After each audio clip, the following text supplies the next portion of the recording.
This is the Horse Radio Network. This is episode 94 of Horsemanship Radio, brought to you by Omega Fields, the world's best omega-3 supplements for horses. Horsemanship Radio is a part of the family of the Horse Radio Network. Today, we have Brooke USA and Brooke Animal Welfare Global Ambassadorship represented in two accomplished public figures. That'd be Hannah and Monty.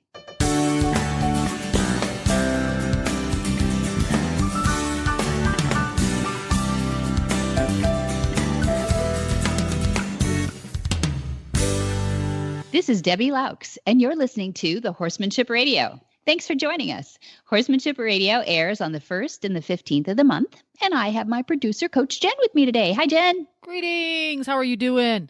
All the way over in Ocala, Florida. Good. How are you? I'm doing great. We are eagerly awaiting the arrival of September, when the weather will start to cool off a little bit. Oh, yeah. You're melting back in Ocala, Florida. I know. Are you getting out on the trail? Are you able to get outside and ride and do that kind of thing out there? Well, I did. It wasn't easy because this time of year, it's either hot and sweltering or pouring down rain, but I did manage to get out. Yeah, I did manage to get out and ride a little bit, and actually took Nigel out on a little road trip last weekend. How's that going? Good. Okay. You mean threw him in a trailer and went somewhere? We threw him in a trailer and we went somewhere. We went out to a hunter pace event, which is one of my favorite things to do.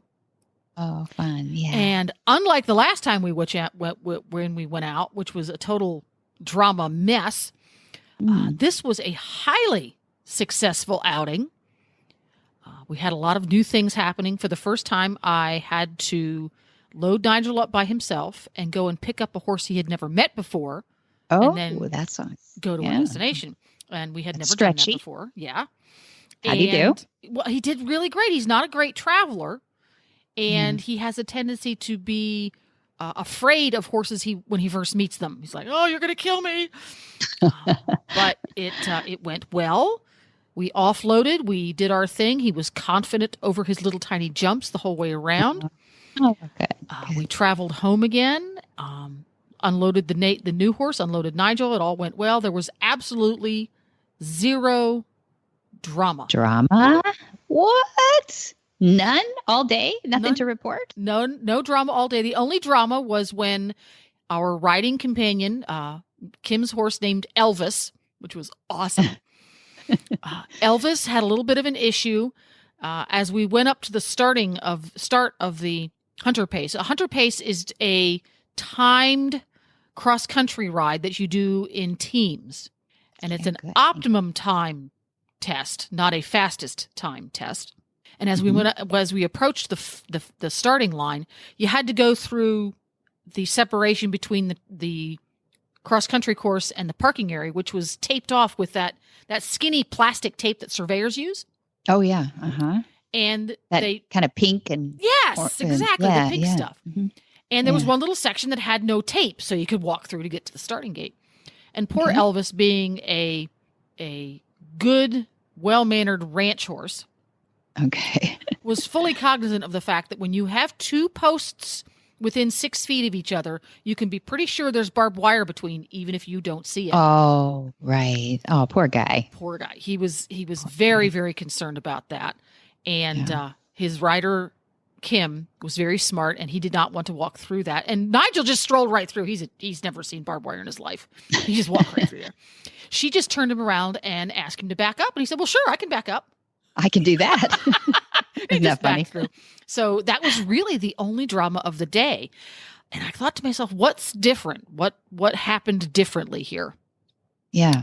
About all of this. And I got to thinking about it, and I think the biggest difference is I remembered to keep everything we did incremental in little steps.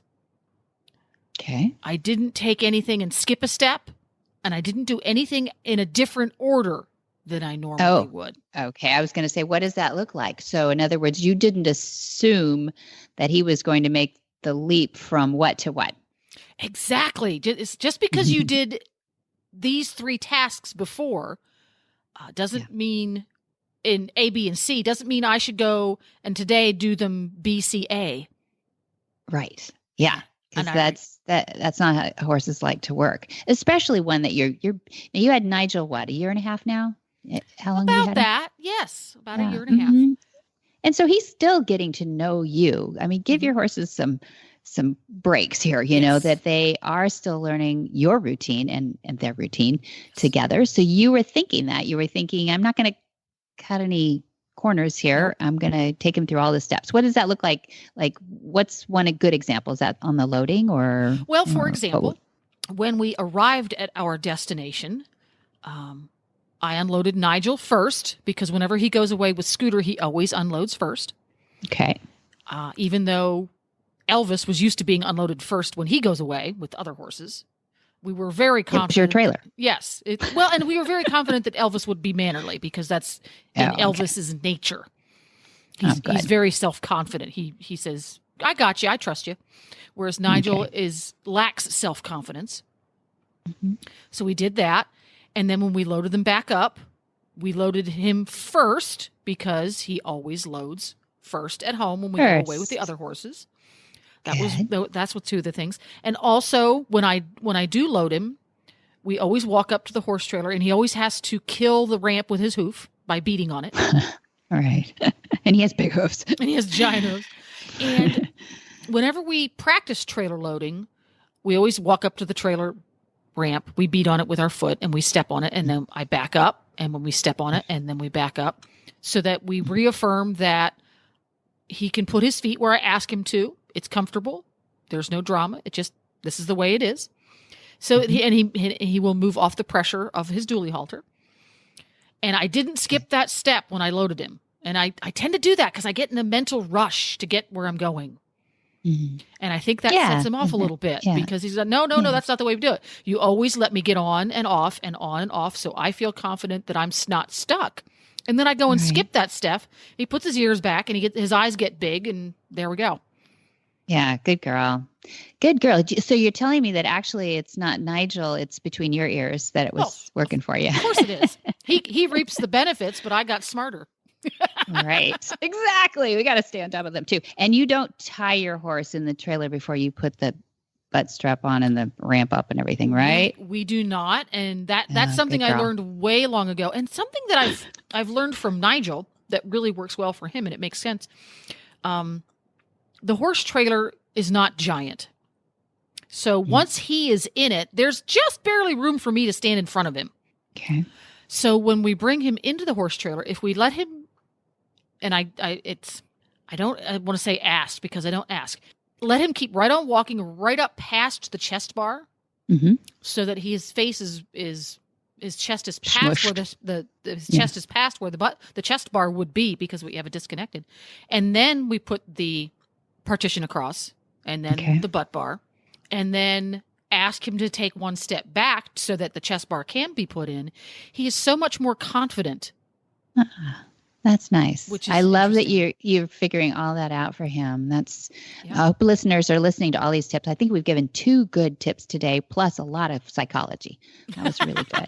There we go. Really good. And then you have a happy day. And then we had a great day because we got it started right and we didn't make any assumptions when we took him out on his ride. We let him be with his newfound friend, Elvis. And Elvis helped him learn things as we go along, and something that Nigel found intimidating would come up. Elvis was like, yeah, whatever, I've got it. And I didn't push him and I didn't get after him for being intimidated by something and wanting to slow down. It's like, it's okay. You can slow down. We're just going to keep going. And Elvis is going to go right past you. And I'm just going to say, keep walking. And then he would go, oh my, it's okay with Elvis. So it's okay with me. Yeah. That's the nice part about bringing another horse along with you too. They do lean on each other. I didn't get after him for stuff. There was no spurs. There was no growling at him. Just let him work it out. Yeah. Thank you. Thank you. And years later, they will remember that and you'll have lots of happy, peaceful days, which is really fun. The horse that the last time I took him out when he didn't have a companion and things weren't going well because I forgot to do a lot of steps. I couldn't get him within 50 feet of the water jump that time. This time, we were going through water and water and water and water. It was up to his belly. Really? It was right up to his belly. My heels were getting wet. Which Good grief. yeah, That's awesome. That's a lot of water And because he's 16 hands tall. I was going to say, in Florida, isn't everything flat there? How do you get Well, a body? the place where the hunter pace was has a lot of low-lying ground that you might want to call swampy. Uh-oh. But it has a very firm bottom to it. You don't see, once they hit the bottom of it, they don't sink up to their knees in mud. Okay. But technically, so they don't worry about it. No, they don't. It's technically, I think, swampland. And poor Kim riding Elvis every time we came to one of these, and the water is completely black. You can't see it, and it's completely and utterly black like ink. Every time we got there, she's from New York City. There's going to be alligators in here. I know. I was going to ask that, but I thought it'd be rude. Were there alligators there? She thought so. She thought so, but the horses were confident, and it all worked out beautifully. And I searched my memory banks going, what went different? And I think it was I really had a set incremental plan in place, and it worked. Yay, team. Girl, yes. Yay, team. Yay, Nigel team. I'm so happy for you. That's really good. And that's a really good example for all of us, too, that if you're having one of those days, get off, smile, sit down under a tree, think about it for half a minute, a couple minutes, and both of you get back on track. So, good idea. Yeah. Take a chill pill, but you don't need to. You just have to think about it. But cool. Well, that's good. So we keep learning, don't we? We never stop learning. Look at you. You've been in the horse business your whole life, and there's just stuff to learn, even just about our muscle memory. Absolutely. Yeah, and I'm excited today too to bring some old professionals in here. One's very young, though. One is very young professional, but she's been at it a long time. And the other guy, Monty, has been at it for 79 years or so. Didn't turn pro till he's about 3. So I think it's kind of cool that we have 2 generations. Yeah, and there's a generation skipping in between there. Right, people who are extremely successful. And in Hannah's case, wise beyond her years, you can be involved and you can be a professional, whether it's a journalist or a horseman, for 5 years or 50 years. But if you keep learning, you're going to be a successful and wise professional. Whereas if you stop learning, it doesn't matter how many years you've been at it, you're not going to have the wisdom and the skill and the ability to give back that person who keeps learning does. Absolutely. That muscle memory too. So we've got Hannah Selleck and Monty Roberts, and both, as we said, are Brooke Animal Welfare, Brooke USA ambassadors, Monty being a global ambassador and Hannah being one of the newest, actually, Brooke USA ambassadors. One of the young bucks that's coming up, and it has already had, probably 15 years of experience at this point, at least.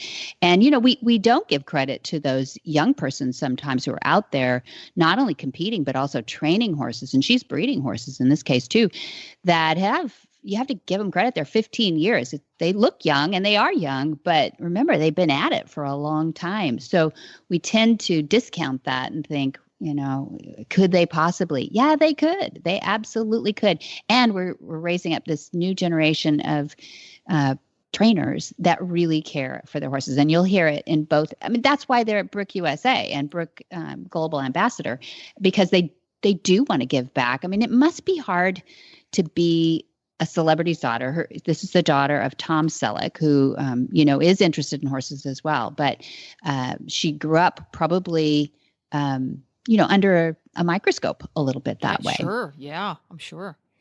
And that adds a whole new dimension of potential stress into a person's life. Yeah. No wonder they get into horses, because they need to de-stress. That's right. De-stress.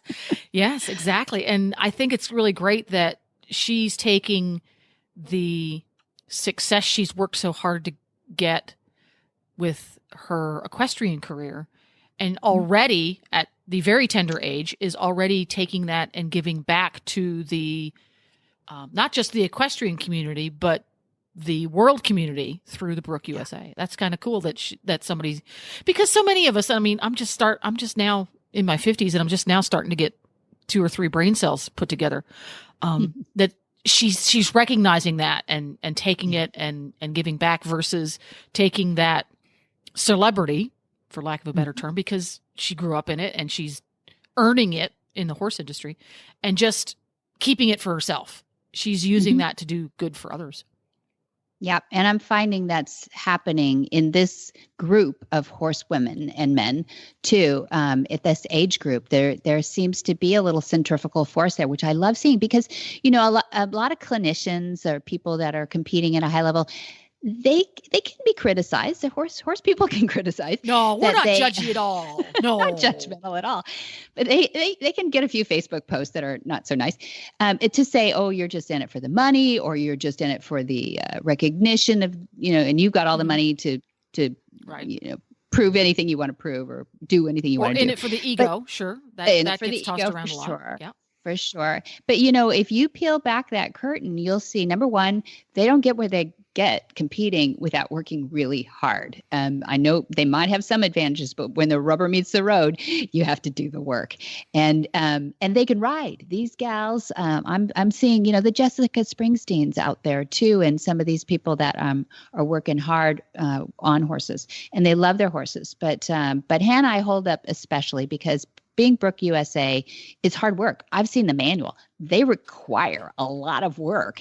And that's a good thing because they're not just rubber stamping, like some people are celebrity appearances for something or other. Mm-hmm. No, it's not that. They really are representatives of Brooke and everything they stand for. And if anybody doesn't know Brooke USA, it is 100% animal welfare. They're helping, working equids over in India and Egypt, they're raising money and helping for that to be good, not, so that we save a couple of horses in the USA. This is real stuff, water troughs and, real practical stuff for horses around the world. They're a great organization because they create sustainable help for emerging nations or even third world countries, because some of these places they go into, you can't even call that emerging. There's no economy at all. There's not a lot of hope. Right.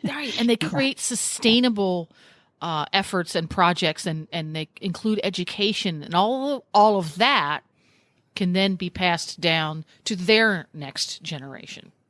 And then our second interview today, which is also with Monty, but it's a separate interview, he gets to talk to us a little bit about his trip to Austria to visit the Spanish riding school, and that's kind of a pretty big deal. So I'm very excited to bring that to everybody and learn a little bit about what's going on there and the great things that are going on that, again, will get passed on to the next generation. Yeah, that's right. So I say yay to Hannah Selleck and yay to Monty Roberts for committing their time to do that. And you're going to love this interview because we get to hear a little bit about what they're able to achieve given their status, but also their commitment to loving horses. Cool. Let's get to it right after this from Omega Fields.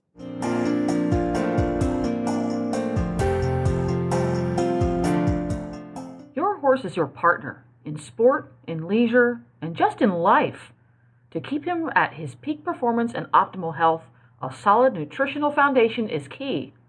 Ideally, horses are able to graze fresh, growing grasses, which most closely mimic their natural diet. But that may not always be possible, and we may need to supply some of those missing ingredients in today's diets and provide more functional foods. One component of a horse's diet that is often underfed are omega-3 fatty acids. While more prevalent in fresh forages, harvested forages are lower in omega-3 fatty acids due to their more advanced maturity. Obviously, grasses and legumes have to grow to a sufficient height in order to be harvested, while foraging patterns of horses show great preference for shorter, less mature plants. That's why modern horsemen and horsewomen trust Omega Horseshine to provide a powerful, bountiful source of omega-3 fatty acids for their equine partners. Look for Omega Horseshine from Omega Fields at your local tack and feed supplier, or you can find them online at omegafields.com.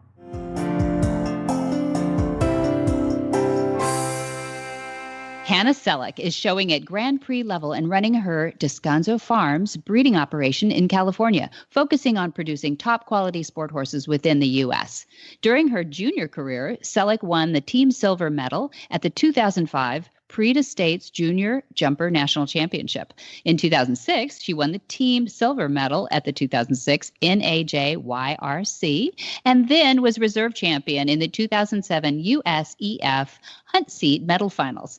In addition, she won the Platinum Performance USEF Show Jumping Talent Search Finals West, as well as a team gold medal, individual gold medal, and a Style of Riding Award at the FEI NAJYRC in 2008.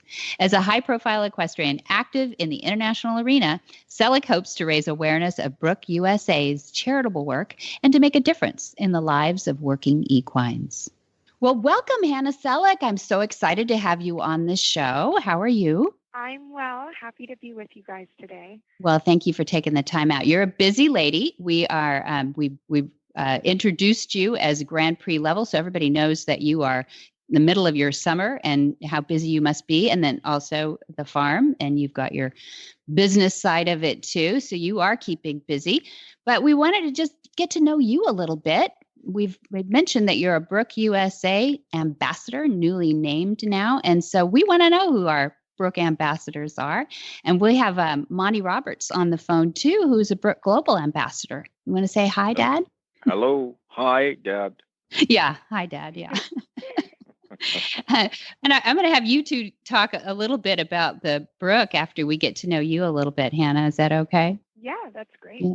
Good. Okay. Well, I mean, the first thing I always like to know about a horse girl is, the old saying of "we're born with a horse gene." Was that you? I got bitten by the bug, you could say. Around 4 years old, there was a local stable just down the street in Foxfield Riding School. So I started there and just developed the love for the horses there. My parents had ranch horses where I grew up on the property that they moved to actually the day I came home from the hospital. Oh. So they didn't grow up as horsey people, but definitely there was the equestrian influence all around. Oh, that's great. So you didn't get in the horse business until you were 4. Is that what you're saying? Exactly. Well, you're precocious, and you've been competing now. Gosh, so if you were competing at 10, you've probably been at this for quite a few years before that. So 15 years or so. So who was your biggest influence so far? I've had lots of influences. Nancy and Joanne at Foxfield, Joanne Postel and Nancy Turrell. They were great influences and taught a lot of horsemanship. And then Will Simpson helped mentor me. Oh, great. Karen Healy was a really big influence in my junior career, taking me to indoors with all the equitation medal finals, Prix de States Championship, young riders. And then she passed me along to work with Ian Miller, Laura Kraut, Leslie Howard, Katie Prudon, who, you all take something from each one of those great. Yeah, of course. Teachers. Yeah, that is jumping royalty. Yeah. That you're involved in there. That's great. It's jumping is no sport for the timid. I know that. We know Will Simpson from, gosh, Dad, how far back do you go with Will Simpson? Oh, my word. It's about 25 years now that I began to work with Will Simpson way back in the early 70s. Yeah, I think so. Yeah. So that was before you were born, Hannah. Way before you were born. Yeah. So what got you into the extreme sport of jumping? I mean, besides these people, before that, somebody dared you to jump on the back of a horse and go over a big fence. I think it was just the competitive nature. And the first time I jumped was by accident. I just happened to point my pony at a fence and we jumped it. It worked out okay. So my teacher at the time decided that was a good day to start jumping. And I had a large pony that was a little bit advanced for me. So one of the older girls at the barn would show her, and I started to see this girl winning on the pony, and I thought I could do that. So I think that's when I kind of got that competitive drive going, and since then it's just been there. Yeah, it's usually either somebody next to you or somebody cheering you on. So I love that you were competitive from the start. So did your family kind of grimace and groan at first, ask you why you weren't trail riding instead of jumping or anything like that? No, they're both artists. my dad being an actor and my mom a dancer and an actress in the theater, they just both encouraged me to find my passion. It came down to actually ballet and riding at around the age of 13. I had to choose because either I would have had to go away to ballet school if I wanted to be very good at the dance, or, solely focus on the riding just because the time that is needed to dedicate to one or the other to be great at it. That must have been tough. How did you make that decision? Yeah. I loved the horses. It was the connection with the animal, and there wasn't really too much doubt in my mind that that's the path I wanted to take. Oh, but lucky, the dance, did really help the body awareness for the riding. So it helped that career. I bet you have a great silhouette up there, and I can see the shoulders and the dance. I can imagine that the balance and all that comes into play for you, and you have a great independent seat and some beautiful horses that you're on too. So how did you balance? I mean, we lose so many wonderfully talented 15 and 16-year-olds, especially girls, to the boys. So how did you keep that balance? You're a beautiful girl. So how did your dad keep the boys away, I guess is the question. I don't know. I just was dedicated to the horses. I rode with Karen Healy all through high school at that time, and, indoors and winning or trying to place well at all those equitation finals was important to me. So I think I just kept focused on the task and didn't really get too distracted. My parents were strict enough, but nothing crazy. Yeah. I still attended prom and the dances, and I never homeschooled. I stayed in regular school until I graduated. So it's possible to balance. It's just, I think, what you have to choose, which is a little hard as a teenager. No, well, you did it all the way through college. You went to college and got your degree, I think, too, didn't you? Yes, I ended up going straight through. I didn't defer a year. So my last junior year was my freshman year at college, which was a little tough because they did count attendance. I went to Royal America.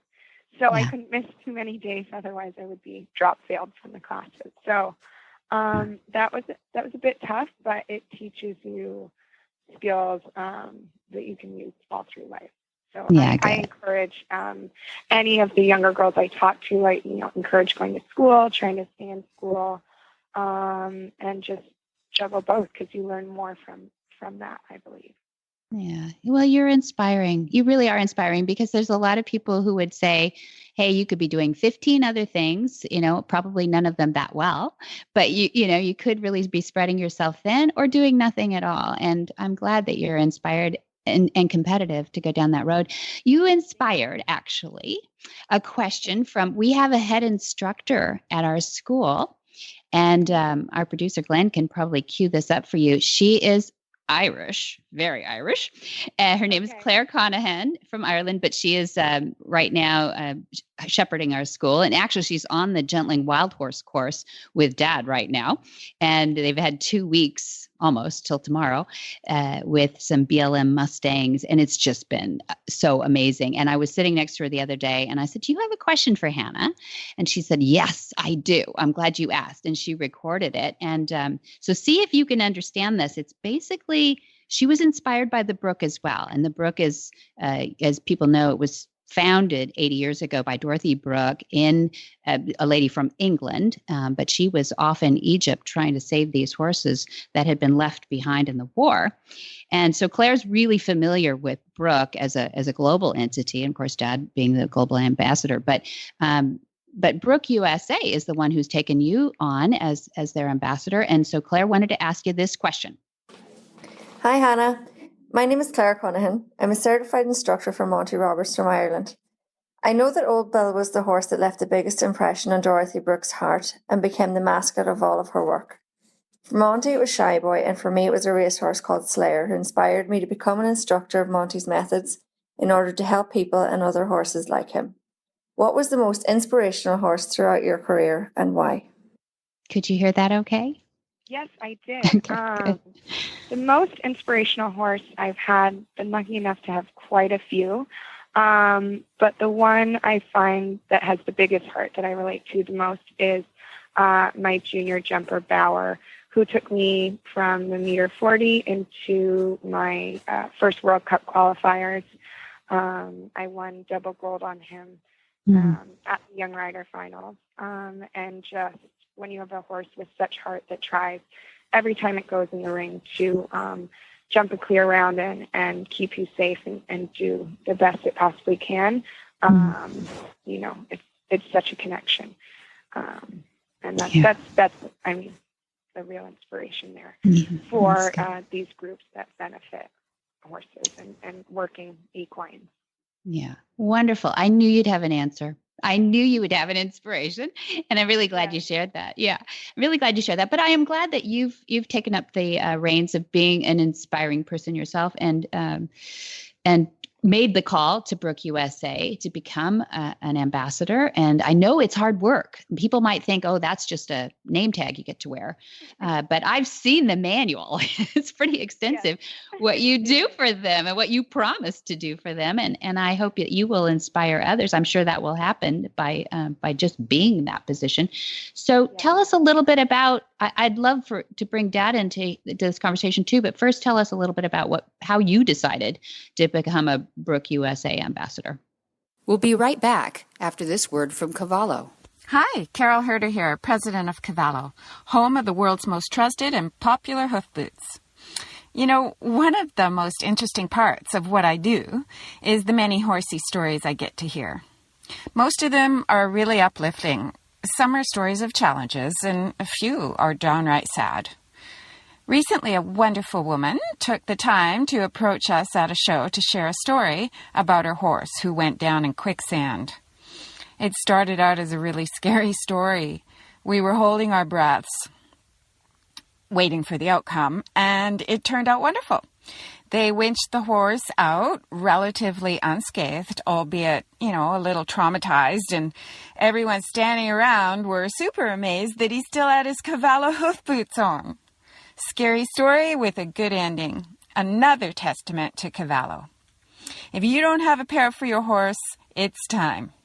Cavallos are easy to put on, easy to take off when you want to take them off, and they stay on. They stay on in all terrain. Cavallo, the world's most trusted hoof boots. Well, my inspiration, I did a lot of work in college with nonprofits, and I find that the show jumping world, how it's amazing to be immersed in your sport and what you do. Sometimes we lose, ideas of what's going on around us in the world, and that there's a lot of people out there that aren't as well off as a lot of us are and need help. So I just found the Brooke to be such an amazing organization because you're not only helping people, but you're helping the equines too. And by helping the equines, you in turn help the people, which horses are my passion. It's what I love. So it's just such a great organization. And if I'm able to raise awareness and get a lot of the youth in the sport involved, and I hope that makes them more conscious individuals that are inspired to go out and help in the world. Good. You are a good ambassador. That's a good answer.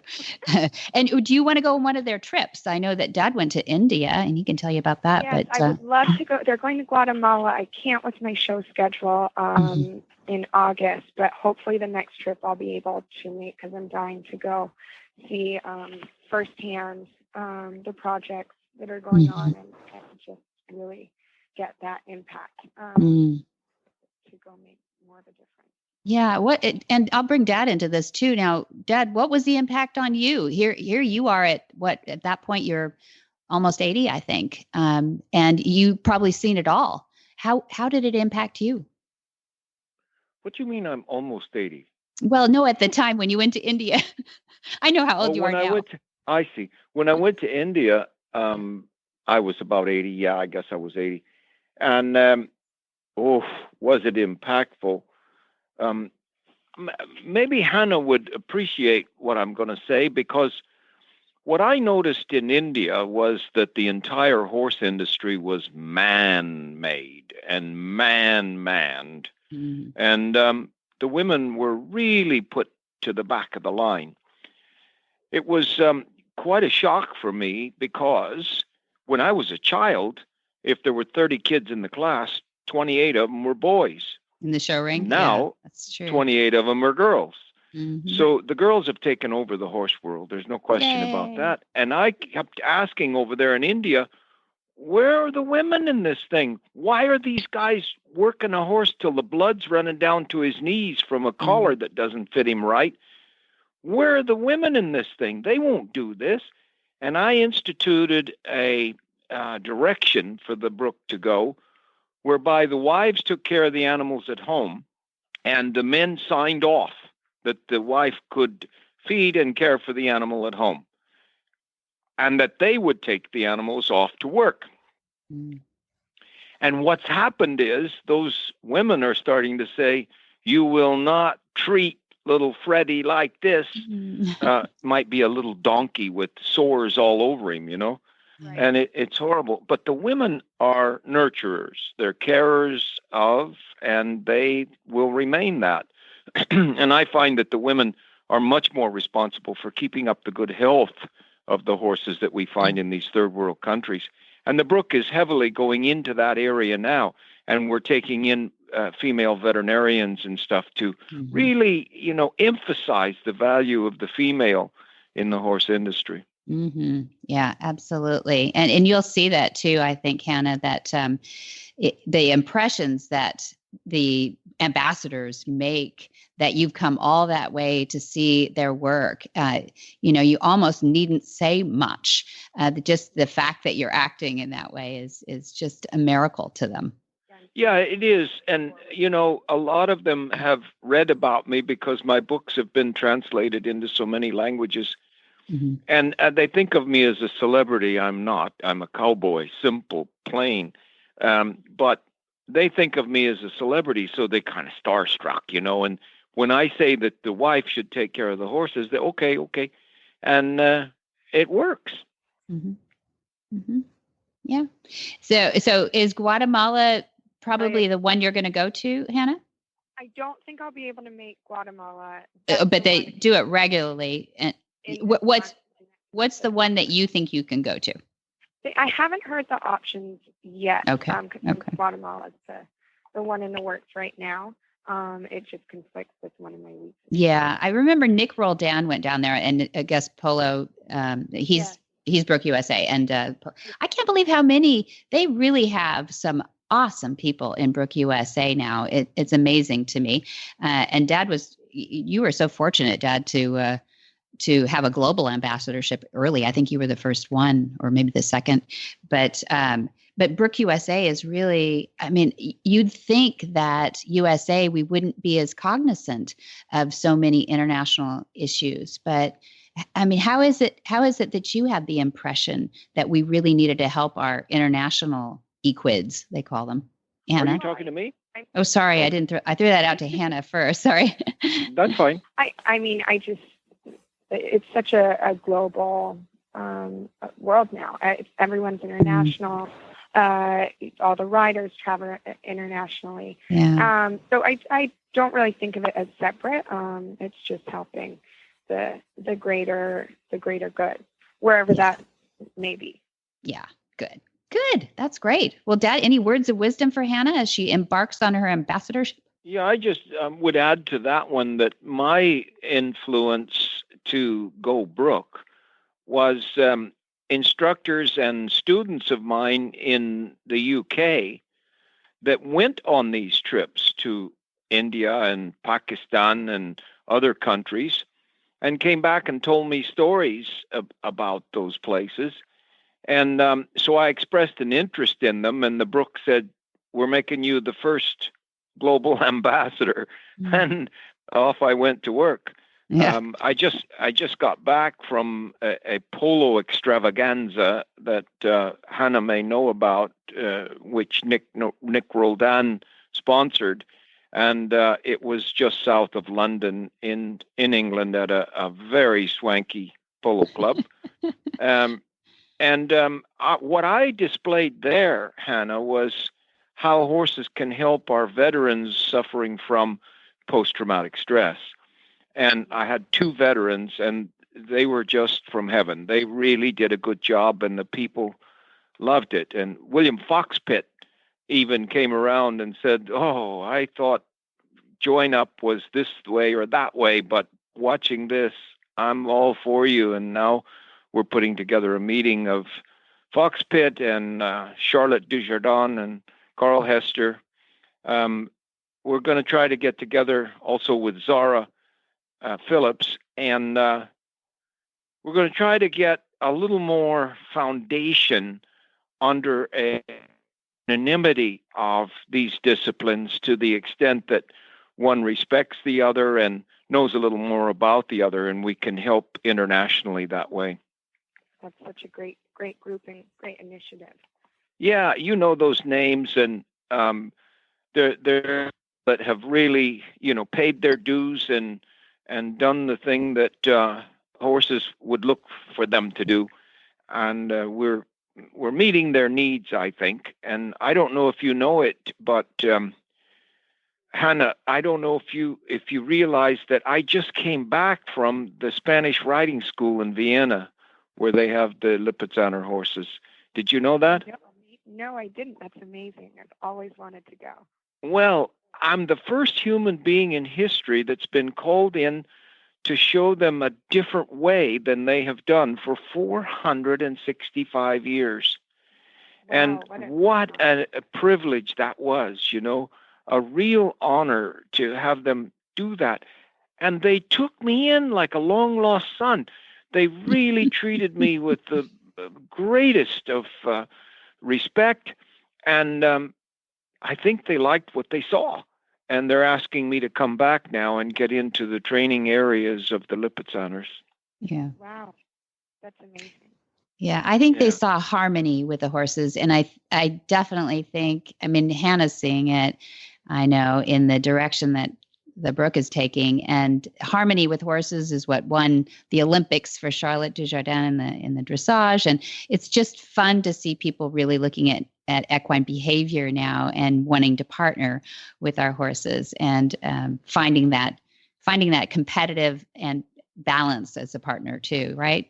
I think that's really what people are starting to see and actually grasp at, which is fun to see Vienna do that, because I can't think of anything more traditional than the Spanish riding school, as old as it is and as long as it's been around. But anyway, we don't think there won't be critics standing in our way, Debbie.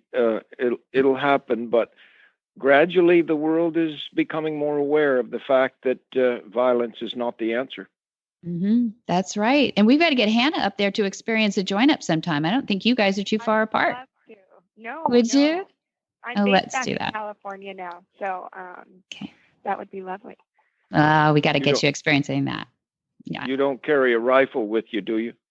No, I don't. Man, when your father, he could shoot a rifle and sit down and have dinner and then see who it hit 4 miles away. I couldn't believe that thing. He's amazing. Is he a marksman? I didn't know that. Well, we're going to have Hannah. He's a rifleman. He's a rifleman. Okay. Well, we're going to have Hannah do a join up before her dad does. How about that? And then she can notch her belt with something that he doesn't have yet. Maybe he'll be encouraged to do the same. Is he a horse guy? That would be fun. Yeah, it would be fun. He is. He learned to ride for the Westerns, but wanted to do it properly and actually learn it. So I remember when I was young, he would help me with my poorly behaved ponies with their ground manners. And work with them, because a few of them were quite barn sour. And frightened me a little bit.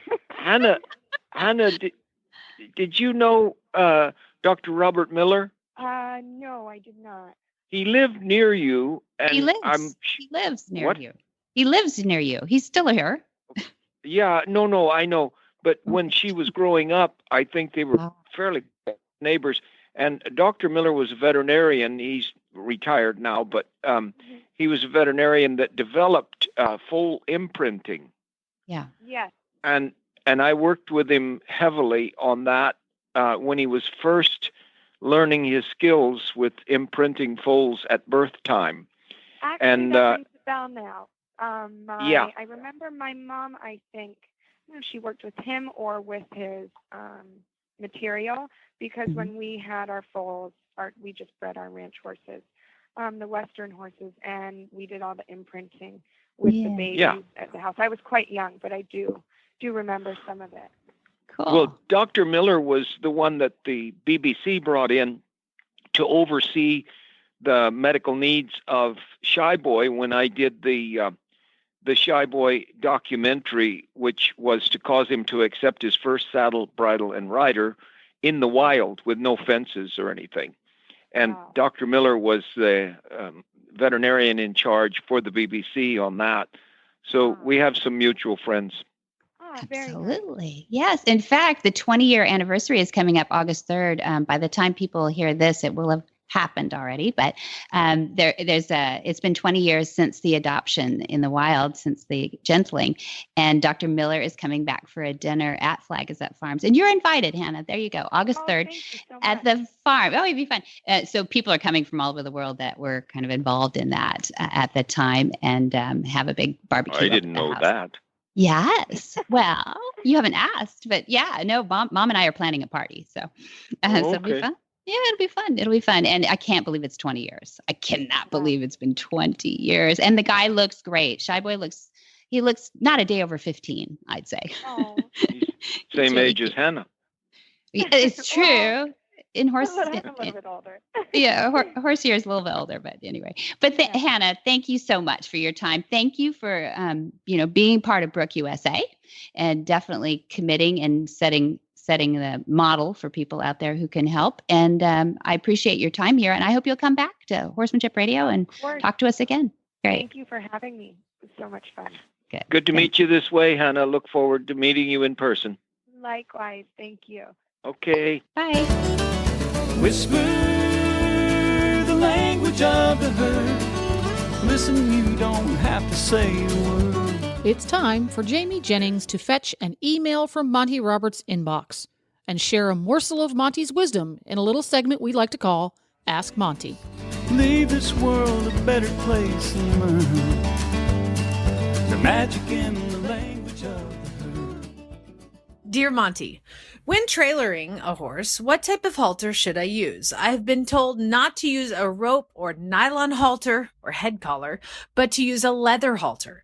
The leather halter will break away in case of an accident. The others would not. Monty's answer. This is not only a good question, but I believe that it suggests a very good frame of mind for a horseman.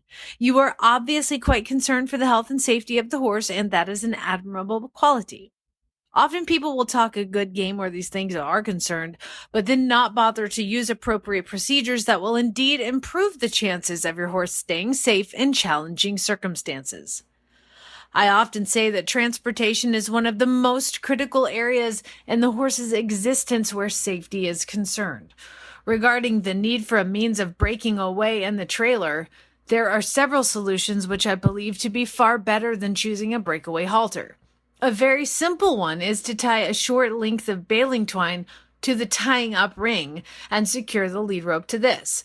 This will allow the horse to break away as effectively as any kind of halter. Then, when the horse is loose, he actually still has a halter on. For more of these insights into good horsemanship, go to www.montyroberts.com and click on the orange banner that says Get Free Horse Tips. Hi, I'm Monty Roberts, and I'm dedicated to training horses without pain. You can learn to do it too on my Equus Online University.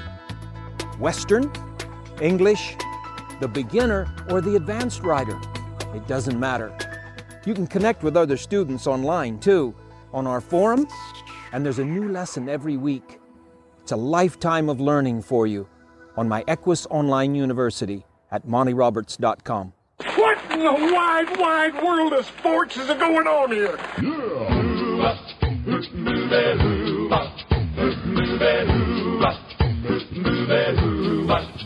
Where in the world is Monty Roberts? Monty is looking forward to meeting some new friends, two-legged and four-legged, in a lot of places. Ready? At the Equus International Film Festival in Missoula, Montana, September 14 through 17. And then jump to October 14. He'll start his tour at Easton, Otley College in the UK. And he'll continue on in the UK October 20 at Hartpury College, October 25 at Marist Wood College, October 28th at Loost Equine Center, November 2nd at the Richmond Equestrian Center, November 4th at the Alnwick Ford Equestrian Center. And then he jumps over to Germany. Yep, now we're off to Germany. November 9, Ansbach, Germany. November 11, Nubelach, Germany. November 12th, Nubelach again. It's over the weekend, 2 shows. November 18th, Berlin. And November 19th, Berlin again. And we'll have all of that linked soon. They're not available just yet, but by the time this comes out, I think they will be. And then we've got some, plan ahead. That Gentling Wild Horse course that Jen always talks about is July 23 through 30, 3 of August. So it's a 2-week course, July 23 to the 3rd of August, 2018, Gentling Wild Horse course at Flag Gazette Farms, California. And then August 6 through 10, 2018, Monty's special training at Flag Gazette Farms. Whew. I suspect those things are going to sell out. That's why we're putting them up early, Jen. Thanks. Yeah. Get in while you can. And you can find all of that and so much more at montyroberts.com, the website. Or if you want to call somebody and ask questions person to person, you can call Flag Is Up Farms at 805-688-6288. And they've got all the information you need to have. And for details about today's show, go to horsemanshipradio.com and we will have links, photos, and more information about our guests. And as always, we love your feedback. It helps us make the show better. So if you have a guest you'd love to hear from, a topic you'd like us to talk about, head on over to Facebook. Just type in Monty Roberts up there in the search bar and you'll come right up. And post your question, post your idea. And you can also follow Monty on Twitter. His handle is Monty_Roberts. And to listen to the shows, you can listen on your computer and you can also listen on your phone. Download the free Horse Radio Network app for your iPhone or your Android. It's free and easy to use. Just go to your app store and search Horse Radio Network.